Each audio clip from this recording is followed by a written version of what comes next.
সকালবেলা শুনলাম নাকি এই এলাকায় বলে আবার নতুন একটা হোটেল বইছে। এই হোটেলে আইলাম খাইতে সকালে নাস্তাটা কি পাকায় বা কেমন, এই যে দেখেন। আসলে আমি ঢুকি নাই, খালি মানুষের মুখে শুনছি। তো আজকে ঢুকলাম, দেখি কি অবস্থা। তো ভালোই তো, দেখা যায় খাওয়ার পরে রিপোর্টটা দিব আপনাদেরকে। অ্যাকচুয়ালি এই নাস্তা করতে আসলাম এখানে, নতুন একটা রেস্টুরেন্ট শুরু হয়েছে। তো কখনো আসিনি, কিন্তু ভাই আমাকে অনেক বলছে আসতে। তো আজকে সকালেই চলে আসলাম নাস্তাটা খাইতে নিগা। তো খেয়ে দেখলাম মোটামুটি ভালো, এখানে যারাই আছে তার চেয়েও অনেক ভালো।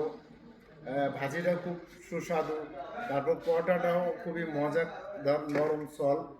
মানে সব কিছুই হচ্ছে ঢাকার মতো, যা এই দেশ গ্রামে এরকমভাবে কেউ সকালে নাস্তা দেয় না। কিন্তু এটা হচ্ছে চাইনিজ বা কোনো কাবাব বা কোনো গ্রিল টিল খেলে এইটার প্লেটের ভিতর বসায়।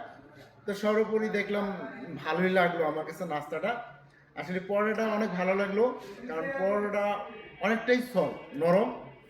তার সাথে কিন্তু এই যে সালাদ দেয়, দেখেন সকালে কিন্তু যেখানেই নাস্তা খাইছি কিন্তু সালাদ দেয় না, লেবু দেয় না, এসব দেয় না। তো আসলে ভালো লাগলো। চলে আসবেন এই নাড়ুবা ব্যাপারী, রাজ্জাক ব্যাপারী মার্কেটে।